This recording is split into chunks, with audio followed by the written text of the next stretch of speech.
कुछ लम्हे जिंदगी में ऐसे होते हैं जो चाहकर भी भुलाए नहीं जाते। कुछ यादें ऐसी होती हैं जो वक्त के साथ फीकी नहीं पड़ती, बल्कि और गहरी होती जाती हैं। मेरी जिंदगी में भी एक ऐसा ही लम्हा आया, एक ऐसी रात जिसने सब कुछ बदल दिया। शायद मेरी गलती थी कि मैंने पहले ही उन इशारों को नहीं समझा।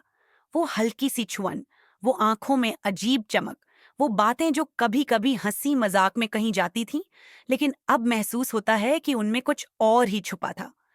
उस रात मैं अकेली थी, घर में, अपने ही घर में, और मेरे सामने खड़ा था वो, मेरे पति का सबसे अच्छा दोस्त, रवि। मैं कभी नहीं भूल सकती वो रात, वो लम्हा जब उसने मुझे रोक लिया, और जो हुआ उसने मेरी जिंदगी हमेशा के लिए बदल दी। वो रात जो कभी नहीं भूल सकती। उस रात सब कुछ एकदम सामान्य लग रहा था। मेरे पति समीर ने अपने कुछ दोस्तों को घर बुलाया था। वैसे तो समीर काफी शांत और रिजर्व किस्म के इंसान थे, लेकिन उनके दोस्त रवि का स्वभाव एकदम उल्टा था। हंसमुख, मजाकिया और हर किसी से जल्दी घुल मिल जाने वाला। रवि हमारी शादी के समय से ही हमारे करीब था। वो अक्सर हमारे घर आता जाता रहता था, कभी कभी जरूरत से ज्यादा भी। शुरू में तो मुझे अच्छा लगता था कि समीर का कोई इतना खास दोस्त है जो उसे हमेशा खुश रखने की कोशिश करता है। लेकिन धीरे धीरे रवि का बर्ताव थोड़ा अजीब लगने लगा। वो अक्सर मुझे, भाभी, आप तो बहुत खूबसूरत लग रही हैं, समीर तो आपकी किस्मत वाला है, जैसी बातें कहता था। ये बातें सुनने में भले ही आम लगती, लेकिन रवि की आंखों में जो भाव होते, वो असहज कर देने वाले थे। खैर, उस दिन की बात करते हैं। डिनर खत्म हो चुका था। समीर और बाकी दोस्त बैठकर बातें कर रहे थे। मैं किचन में जाकर प्लेट साफ करने लगी। तभी समीर ने मुझसे कहा, मैं विक्रम को छोड़ने जा रहा हूं, थोड़ा वक्त लगेगा, तुम आराम करो, रवि यहीं रुकेगा, सुबह चला जाएगा। मैंने ज्यादा ध्यान नहीं दिया, क्योंकि पहले भी कई बार ऐसा हुआ था। लेकिन उस दिन माहौल कुछ अजीब सा था। फिर कुछ ऐसा हुआ जिसे सोचकर आज भी रूह कांप जाती है। अकेलेपन का एहसास और पहली बेचैनी। समीर के जाने के बाद घर में एक अजीब सी खामोशी थी। बाकी दोस्त जा चुके थे, सिर्फ मैं और रवि बचे थे। वो ड्राइंग रूम के सोफे पर बैठा था, हाथ में फोन लिए, लेकिन बार बार मुझे देख रहा था। मैं उस नजर को नजरअंदाज करने की कोशिश कर रही थी, लेकिन मन के किसी कोने में एक बेचैनी बढ़ती जा रही थी। मैंने जल्दी से किचन का काम खत्म किया और सोने के लिए अपने कमरे की तरफ बढ़ी। जैसे ही मैं कमरे के दरवाजे पर पहुंची, अचानक पीछे से रवि की आवाज आई, भाभी, जरा रुको ना। मैंने पलटकर देखा। रवि अब उठ चुका था और उसकी आंखों में एक अजीब सी गहराई थी। उसकी मुस्कुराहट अब वैसी नहीं थी जैसी पहले होती थी। उसमें अब कुछ और ही था, कुछ ऐसा जिससे मेरा मन घबराने लगा। क्या हुआ रवि? मैंने नॉर्मल रहने की कोशिश की। रवि धीरे धीरे मेरी तरफ बढ़ने लगा। बस ऐसे ही, आज पहली बार हम दोनों अकेले हैं, सोचा थोड़ी बातें कर लें। उसका यह कहना ही मुझे असहज करने के लिए काफी था। मैंने कोशिश की कि बिना किसी शक के, बिना किसी डर के उसे कोई बहाना बनाकर टाल दूं। रवि, मुझे काफी नींद आ रही है, मैं सोने जा रही हूं। लेकिन उसने एक कदम और आगे बढ़ाया और हल्के से मेरी कलाई पकड़ ली। उसका यह स्पर्श ही सब कुछ बदलने वाला था। उसका हाथ ठंडा था, लेकिन मेरी रीढ़ की हड्डी में एक सिहरन दौड़ गई। उसकी आंखों में अब वही अजीब सी चमक थी जो कई बार पहले भी मैंने देखी थी, लेकिन कभी इतनी करीब से महसूस नहीं की थी। भाभी, इतनी जल्दी क्या है? थोड़ा बैठते हैं, बात करते हैं। समीर को आने में अब भी टाइम लगेगा। मेरा दिल तेजी से धड़कने लगा। मैंने जोर से अपनी कलाई छुड़ाने की कोशिश की, लेकिन उसकी पकड़ मजबूत थी। अब मैं समझ चुकी थी, रवि को कोई परवाह नहीं थी कि मैं क्या चाहती हूं। मेरे मन में अजीब सी घबराहट थी, लेकिन मैं शांत रहने की कोशिश कर रही थी। मैं जानती थी कि अगर मैंने घबराहट दिखाई तो वो और आगे बढ़ सकता है। बढ़ता डर और मेरी हिम्मत की परीक्षा उसकी पकड़ अब और मजबूत हो रही थी। मेरी सांसें तेज हो गईं, लेकिन मैंने अपने चेहरे पर डर नहीं आने दिया। मैं जानती थी कि अगर रवि को लगा कि मैं डरी हुई हूं, तो वो और हावी होने की कोशिश करेगा। रवि, ये क्या कर रहे हो? हाथ छोड़ो, मैंने गुस्से से कहा, लेकिन मेरी आवाज में हल्की कंपी थी। उसने मुझे थोड़ा और अपनी तरफ खींच लिया। अब हम इतने करीब थे कि मुझे उसकी सांसें अपनी त्वचा पर महसूस हो रही थीं। मेरा दिल जोर जोर से धड़कने लगा। भाभी, हमेशा से तुम्हें पसंद करता था, लेकिन कभी कह नहीं पाया। समीर तुम्हारी कद्र नहीं करता, लेकिन मैं। अब मेरे अंदर गुस्से की एक लहर उठी। बस बहुत हो गया रवि, ये क्या बकवास कर रहे हो? मैंने एक झटके में अपनी कलाई छुड़ाने की कोशिश की, लेकिन वो मुझे छोड़ने को तैयार नहीं था। मेरे हाथ में एकमात्र विकल्प था, अपनी हिम्मत। अब मेरे दिमाग में सिर्फ एक बात थी, मुझे इस स्थिति से बाहर निकलना होगा, और किसी भी हाल में। मैंने जल्दी से सोचा, अगर मैंने चिल्लाना शुरू किया तो क्या होगा? समीर यहां नहीं था, पड़ोसी दूर रहते थे। रवि ताकत में मुझसे ज्यादा था, लेकिन मैं डरने वालों में से नहीं थी। फिर मैंने जो किया वो शायद मेरी जिंदगी का सबसे बड़ा दांव था। मेरी चालाकी और पलटवार रवि की पकड़ मजबूत थी, लेकिन मैं डर के बजाय अपना दिमाग ठंडा रखने की कोशिश कर रही थी।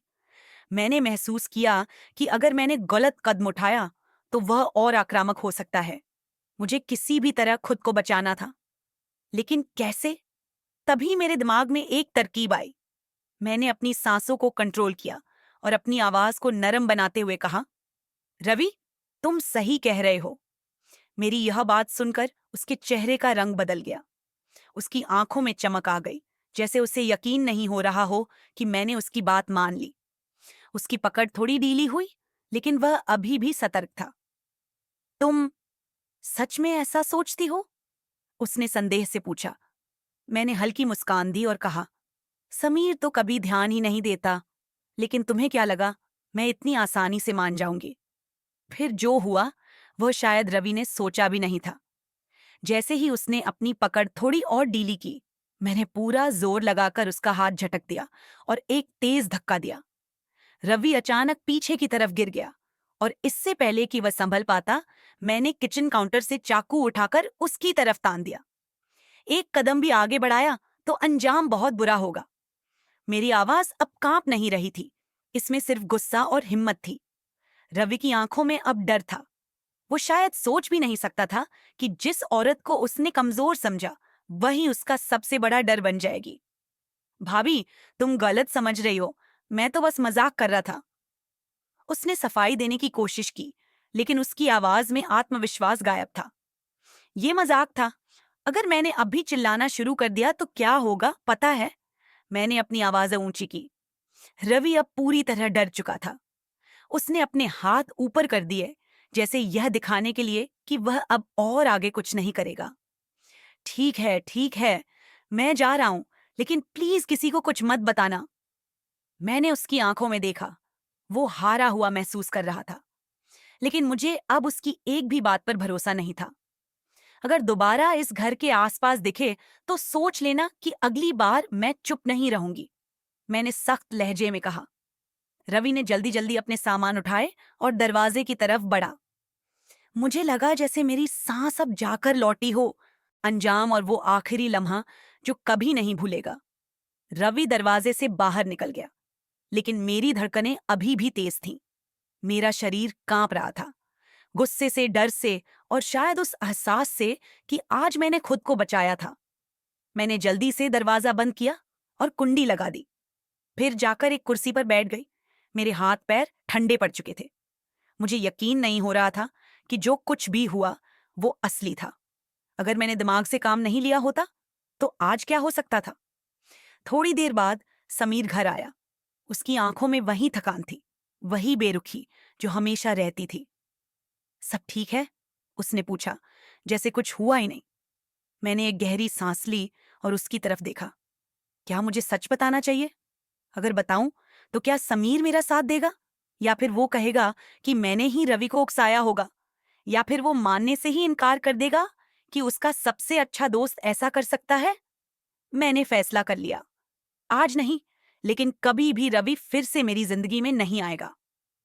मैंने सिर हिलाकर कहा, हाँ, सब ठीक है, बस थोड़ी थकान है। समीर ने अपना फोन उठाया और किचन की तरफ चला गया, जैसे उसे कोई फर्क ही नहीं पड़ा।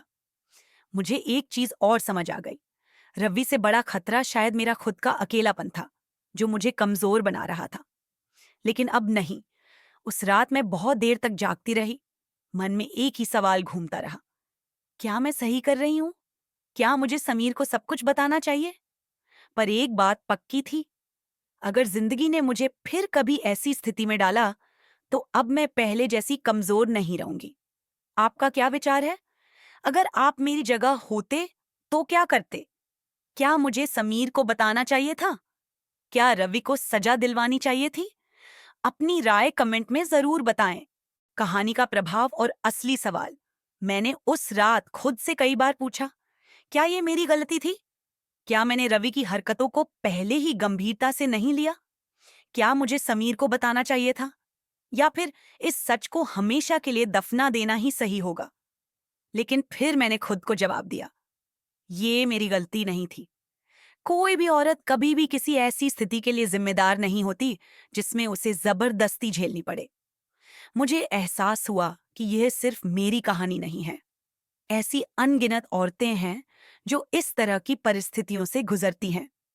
कुछ डर की वजह से चुप रह जाती हैं, कुछ को इस समाज की बेड़ियों ने बांध रखा होता है, और कुछ मेरी तरह खुद को दोषी मानने लगती हैं। अब आगे क्या?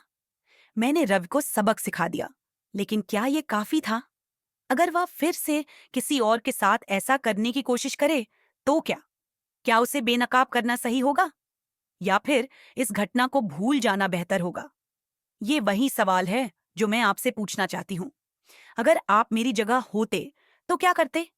क्या आपको लगता है कि मैंने सही किया, या मुझे कुछ और करना चाहिए था? अपनी राय नीचे कमेंट में बताएं।